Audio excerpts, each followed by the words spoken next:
BBC दुनिया में आज देखिए, सीरिया के गांवों में क्या कर रही है इस्राएली सेना।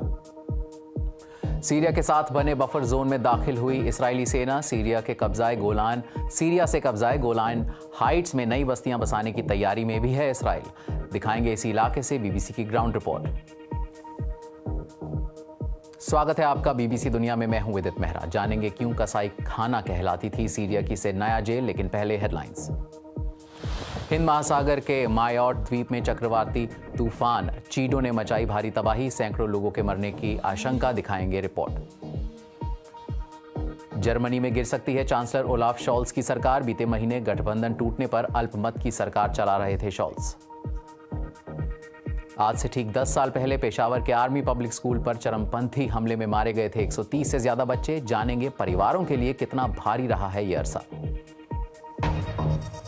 सीरिया में अब विद्रोहियों का कब्जा है, लेकिन इस्राएली सेना वहां के और बड़े इलाके में दाखिल हो गई है। क्या है इस्राएल का इरादा और अपने भविष्य के बारे में क्यों फिक्रमंद हैं कई सीरियाई? देखिए कवर स्टोरी में। पूर्व राष्ट्रपति बशर अल असद के नाम से एक बयान सामने आया है, जिसमें उन्होंने कहा है कि वो सीरिया नहीं छोड़ना चाहते थे, मगर रूस ने सुरक्षा के लिहाज से उन्हें रेस्क्यू किया है। हालांकि इसकी पुष्टि नहीं हो पाई है। इस बीच इस्राएल की सरकार ने सीरिया से साल 1967 में कब्जाए गोलान हाइट्स के और इलाकों में बस्तियां बसाने को मंजूरी दे दी है। यह अंतर्राष्ट्रीय कानून का उल्लंघन है। सीरिया के साथ इस्राएल का साल 1974 में हुए एक समझौते के तहत सीमा पर बफर जोन स्थापित हुआ था, मगर असद के सत्ता से हटते ही इस्राएली सेना इस बफर जोन में घुस गई है। इस्राएली प्रधानमंत्री बिन्यामिन नेतन्याहू कहते हैं कि सुरक्षा के लिहाज से ये जरूरी है। बीबीसी की टीम का सीरिया के गांव में इस्राएली सैनिकों से सामना हुआ। आगे क्या हुआ, देखिए बीबीसी संवाददाता लूसी विलियमसन की इस रिपोर्ट में। दमिश्क से कुछ दूर सीरिया के ग्रामीण इलाके की सड़क पर एक काम चलाऊ नाके पर हमें इस्राएली सेना मिली। हदार गांव तक जाने वाले इकलौते रास्ते पर सेना की गाड़ियां और सैनिक पूरी तैयारी के साथ मौजूद थे। कुछ दिन पहले ही इस्राएल ने कहा था कि वो सीरिया से लगे डीमिलिटराइज्ड जोन पर कब्जा कर रहा है। हादर इस बफर जोन के ठीक सामने है। गांव के कुछ इलाके भी बफर जोन का हिस्सा हैं। गांव के मुखिया ने हमें वो इलाके दिखाए जिन पर इस्राएल ने 1967 में कब्जा कर लिया था। गोलान के पहाड़ों से लेकर गैलीली तक। यहाँ के द्रूज समुदाय के कई लोगों के रिश्तेदार आज भी वहां रहते हैं। अब उन्हें अपने गांव में इस्राएली सैनिक इधर उधर जाते दिख रहे हैं। राष्ट्रपति असद के सत्ता से हटने के एक हफ्ते बाद ही यहाँ के लोगों की आजादी किस्मत के भरोसे है। हो सकता है वो चले जाएं या यहीं रुके। हो सकता है वो इलाके को सुरक्षित करके फिर से सीमा पार लौट जाएं। हम भविष्य के लिए उम्मीद रखना चाहते हैं। देखते हैं क्या होता है। गांव से ऊपर की तरफ इस्राएली बुलडोजर साफ देखे जा सकते हैं। सीरिया के लोगों को लगता है कि इस्राएल का इरादा सिर्फ जमीन कब्जाने का है। इस्राएल कहता है कि वो इस्लामिक चरमपंथियों के खतरे को देखते हुए बस कुछ ही वक्त के लिए ये इंतजाम कर रहा है।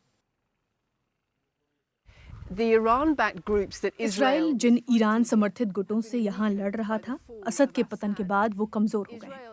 इस्राएल इस मौके का फायदा उठाकर भविष्य के खतरों को देखते हुए अपना कब्जा और बढ़ा रहा है। गांव के मुखिया ने बताया कि उनके बेटे समेत कई लोग सीरिया की जंग के दौरान गांव को अलग अलग लड़ाकों से बचाते हुए शहीद हो गए थे। इस्राएल एक देश है, हम उसका मुकाबला नहीं कर सकते। हम लोगों का सामना करते थे, पर इस्राएल बहुत ताकतवर है। इस्राएली प्रधानमंत्री ने सीरिया में एक नए मोर्चे की बात की है। हालांकि सीरिया के नए इस्लामिक नेता ने कहा है कि बेवजह तनाव न बढ़ाया जाए।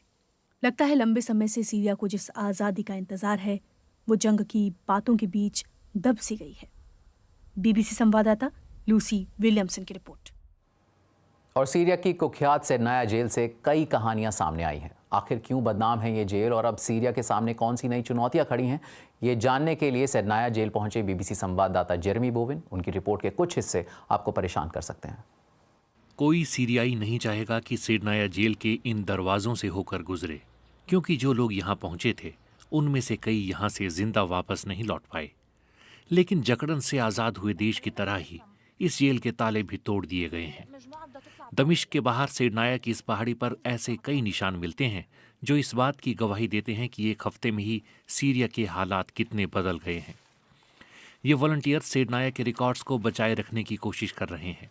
ऐसा लगता है जैसे किसी ने यहाँ हुई घटनाओं के सबूत मिटाने की कोशिश की है।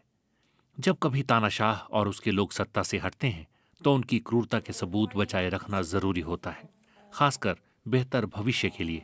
मगर ये एक धीमी प्रक्रिया है। जेल के इन गलियारों को देखकर आप समझ सकते हैं कि असद ने जिस देश को तोड़ा है उसे फिर से जोड़ना कितना मुश्किल होगा। कई परिवार यहाँ अपनों की तलाश में पहुंचते हैं। अनुमान है कि असद के राज में साल 2011 के बाद गिरफ्तार हुए कैदियों में से 1 लाख से ज्यादा गायब हो चुके हैं। यहाँ पहुंचे वॉलंटियर्स ने पाया कि जेल की हकीकत उनकी सोच से भी ज्यादा डरावनी है। इन कमरों से अब भी हैवानियत की बू आती है। ये भयानक है, भयानक। यहाँ फर्श पर पेशाब की थैलियां हैं। वो टॉयलेट तक नहीं जा सकते थे, इसलिए उन्हें इन थैलियों का इस्तेमाल करना पड़ा होगा। यहाँ न सूरज की रोशनी पड़ती है न लाइट है।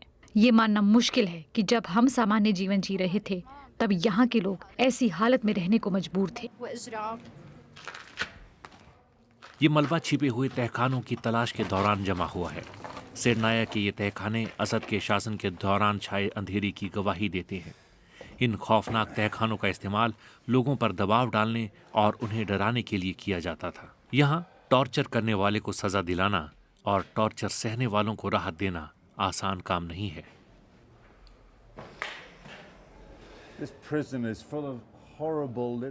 जेल में कैदियों के साथ जो अत्याचार हुए, यहाँ उनकी डरा देने वाली निशानियां मिलती हैं।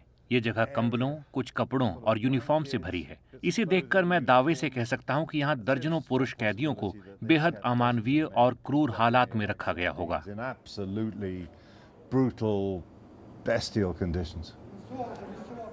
हर सीरियाई को लगता है कि पहले न्याय दिलाया जाए, फिर भविष्य की नींव रखी जाए।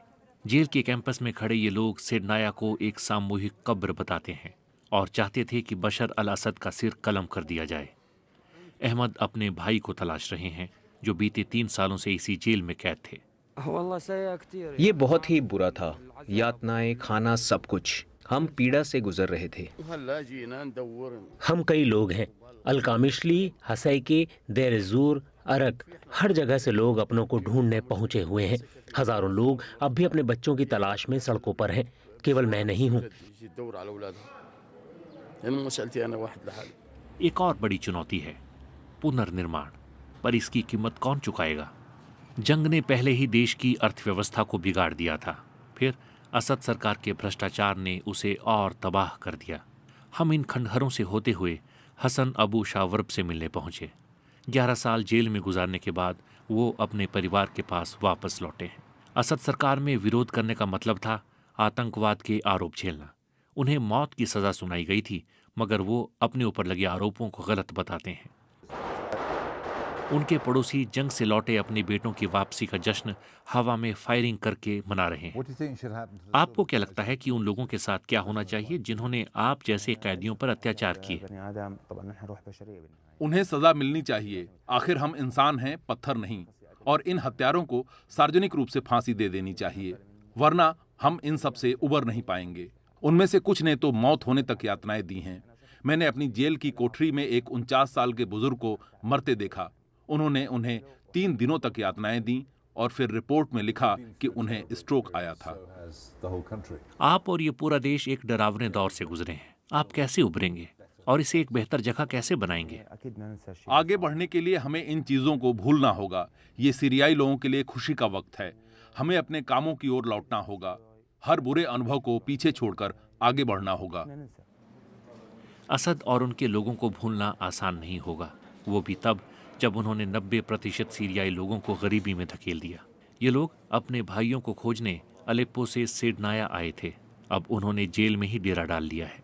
अब कहीं और जाने की जगह नहीं है। सामने है मुश्किल भविष्य और पीछे है दर्द से भरा अतीत। BBC संवाददाता जेरेमी बोवन की रिपोर्ट। हिंद महासागर में मौजूद फ्रांस के एक द्वीप मायोट पर चीडो तूफान ने भारी तबाही मचाई है।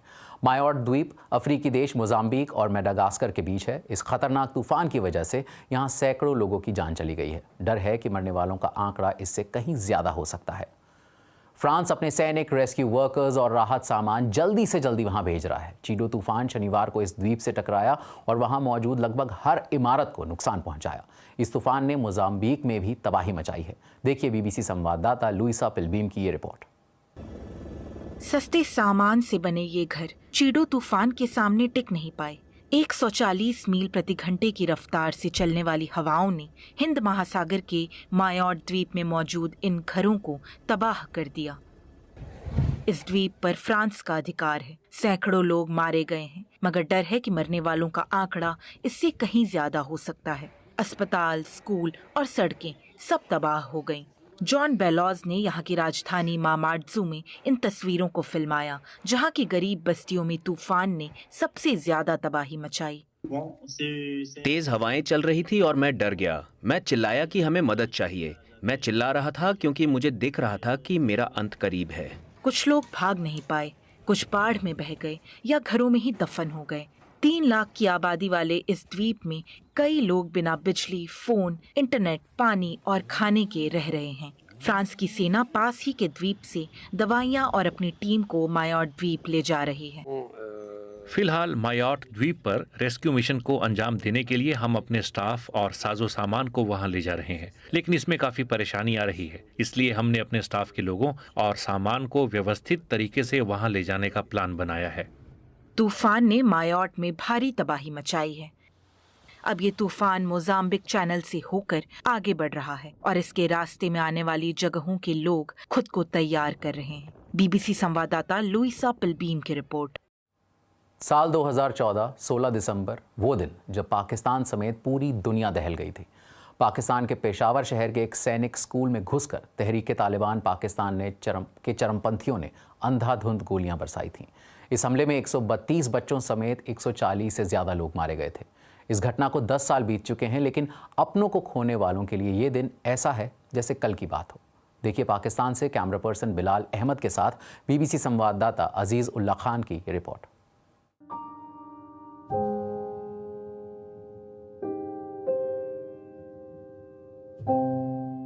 पेशावर के आर्मी स्कूल पर हुए हमले को 10 साल हो गए हैं। इस हमले में 132 बच्चे मारे गए थे। इन बच्चों के परिवार बीते 10 सालों में एक दूसरे का सहारा बने हैं। बीबीसी ने कुछ परिवारों से जानना चाहा कि यह अरसा कैसा बीता। उस हमले में जान गंवाने वाले एमएल आर्मी पब्लिक स्कूल में दूसरी कक्षा में पढ़ते थे। एमएल के जितने भी दोस्त हैं वो हमें मिलते हैं, कुछ फेसबुक पे, कुछ व्हाट्सएप पे, टेलीफोन घर भी आते हैं, हमारे साथ पूरे कांटेक्ट में हैं। बस जहाँ पर भी इस तरह का कोई सीन होते हैं तो हमें याद आ जाते हैं अचानक, और फिर वो वाक़या जो वो टाइम जो होता है फिर वो एक रुक सा जाता है। पहले तो हम दोस्त माशाल्लाह हमारे इस तरह के दोस्त हैं कि हम लोग अपने एक दोस्त की भी कमी महसूस नहीं होने देते। याद सबको किया जाता है, जितने भी हमारे दोस्त जो शहीद भी हुए हैं, जो हमारे इवन दो जितने ज़ख्मी भी हैं, जो बाहर भी चले गए हैं। हमारे ज़्यादातर मेजॉरिटी जितने स्कूल मेट्स हैं वो आर्मी में सर्व कर रहे हैं। इस तरह तकरीबन 10 से ज़्यादा जो हैं वो कैप्टन्स हैं आजकल आर्मी में होते हैं। हमारा बॉन्ड एमएल की फैमिली के साथ इस तरह है कि मतलब हम लोग अपनी एक फैमिली को हम इस तरह सजेस्ट करते हैं कि ये हमारी अपनी फैमिली है। अल्हम्दुलिल्लाह 10 साल या हमारे स्कूल लाइफ से हमने जब से कांटेक्ट एमएल के साथ रखा हुआ है, तब से लेकर अब तक हम लोग इन कांटेक्ट हैं। अंकल के साथ भी। असफंद खान 10वीं में पढ़ रहे थे। वो वकील बनना चाहते थे। जो उसके कज़न्स है अभी वो सब सही सेटल्ड हो गए। बेकी की शादी है, इसी जनवरी में उनकी शादी है, एक की इंगेजमेंट हो रही है, और वो भी होता तो हम भी उसकी उसी तरह इंगेजमेंट करते, हम भी उसके लिए सब कुछ करते। और इन मौक़ों पे बहुत ज़्यादा याद आता है, क्योंकि जो भी है आपका मतलब भाई तो आपका इस तरह है कि आपके अपने घर का है ना। मतलब आप जितना भी, मुझे पता है मेरे अपने कज़न्स मेरे साथ बहुत अच्छे हैं, वो सब बहुत प्यार करते हैं, हर जगह आगे करते हैं कि मेरी बहन हो, मेरी बहन हो। लेकिन अपना भाई तो अपना भाई होता है है ना, वो भी होता तो हम भी उसी तरह बाजारों में फिर रहे होते हैं, हम भी उसी तरह हॉलों के पीछे फिर रहे होते हैं, घूम रहे होते हैं कि उसके भी शादी होगी। हिफ्जा दुर्रानी के भाई नूरुल्लाह और सैफुल्लाह भी उस हमले में मारे गए थे। अभी चूंकि मैं जॉब करती हूँ तो मेरे साथ मैं जब देखती हूँ मेरे जितने जूनियर्स हैं, जो कॉलेज में जब जूनियर्स थे, अभी जो मेरे साथ वर्किंग एनवायरनमेंट में जितने जूनियर्स हैं, तो जब मैं उनसे पूछती हूँ आपकी कितनी एज है, बोलते हैं 24 साल 25 साल, तो अचानक मेरे माइंड में यही क्लिक होता है कि मेरे भाई होते तो वो भी इसी एज में होते, तो वो भी इस वक्त मेरे जूनियर्स में से ही होते शायद। अहमद खटक उस हमले में जख्मी हुए थे, मगर उनके भाई सेठ शाह की मौत हो गई थी। इस तरह सानेहा जो रोनुमा होता है, बहुत सारे लोग कम बैक नहीं कर सकते, वो उधर ही रह जाते जहाँ पर वो होते। मगर शुक्र अल्हम्दुलिल्लाह मैंने अपने आप को मैंने कोशिश की कि मैं अपने आप को इस सानेहा के इस सानेहा की जो सोच थी, इस सानेहा की जो मेंटालिटी, इसके अगेंस्ट कर दूं और मैं अपने आप को एक रोल मॉडल प्रेजेंट कर दूं यंग यूथ के लिए। जो ज़ख्म थे वो आज भी हैं, उसी तरह मैं आज भी अपने दोस्तों को याद करता हूँ, स्पेशली अपने भाई को। जो मुझे रिलीफ मिलता है और जिससे मुझे सुकून और इत्मीनान मिलता है वो ये है कि उसकी शहादत के बाद उसके स्कूल का जितना भी ख़र्चा आता था जो मैं कर लेता था, उसको मिलाकर और उनके साथ कुछ पैसे मिलाकर मैं अपने जिस गांव से बिलोंग करता हूं उसका जो नाम से शेरशाह शहीद नाम के साथ जो स्कूल है, मैं उसमें वज़ाइफ देता हूं, तो मुझे बड़ी इत्मीनान और बहुत सुकून मिलता है। और मैं उस वक्त एक ही शेरशाह का वालिद था, अभी मैं बहुत सारे बच्चों का बाप हूँ।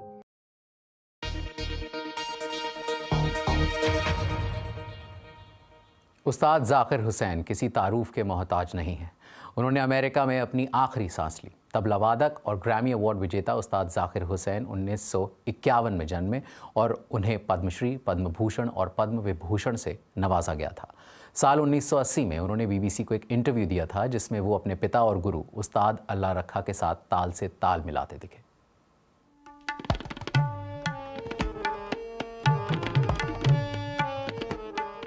ज़ाकिर, आपको याद है कि आपके कानों में तबले की आवाज़ सबसे पहले कब पड़ी या कब आपने सुनी?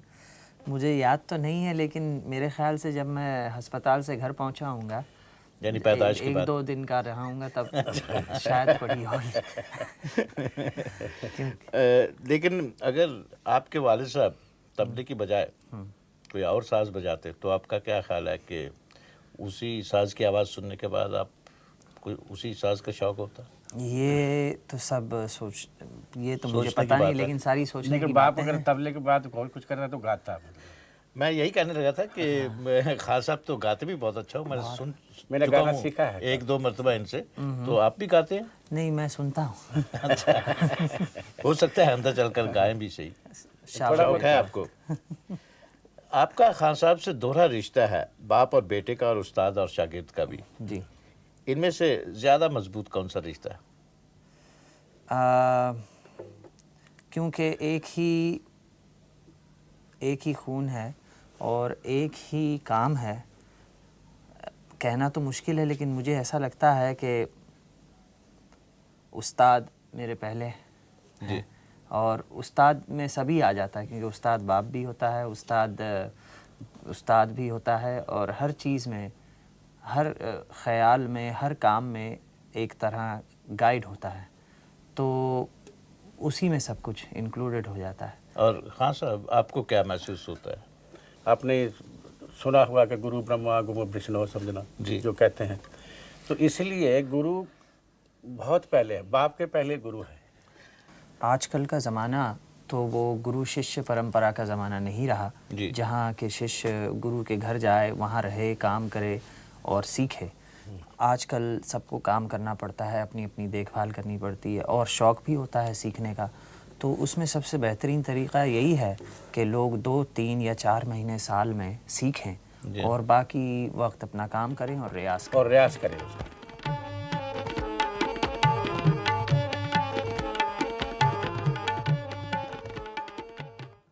और BBC दुनिया में आज बस इतना ही।